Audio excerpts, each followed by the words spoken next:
ஒருமுறை சிவபெருமான் தன்னை பிச்சைக்காரனாக உருமாற்றிக் கொண்டு காசி மாநகரின் முக்கிய வீதிகளில் வீடு வீடாகச் சென்று கையேந்தி உணவு கிடைக்குமா என்று கேட்கின்றார். ஆனால் மாலை நேரம் ஆகியும் ஒருவரும் ஒரு பிடி உணவு கூட சிவபெருமானுக்கு தரவில்லை.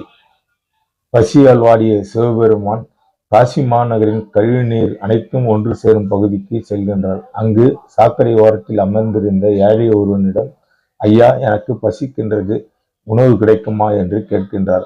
அந்த ஏழையோ தான் வைத்திருந்த உணவை சிவபெருமானுக்கு கொடுக்கின்றார். அப்போது சிவபெருமான் அந்த ஏழையிடம், காலையிலிருந்து மாலை வரை இந்த காசி மாநகரில் அனைவரிடத்திலும் உணவு கேட்டுவிட்டேன், ஆனால் ஒருவரும் தரவில்லை. எனக்கு உணவு கொடுக்கின்றாயே, நான் யார் என தெரியுமா என்று கேட்டார். அப்பொழுது அந்த ஏழை சிரித்து கொண்டே, நீ நான் வணங்கும் பரம்பொருள் ஐயா, எம்பெருமான் சிவபெருமான் என்று கூறுகின்றார். மேலும் என்னை இந்த காசி மாநகரில் ஒருவரும் மனிதனாக மதிப்பதே இல்லை.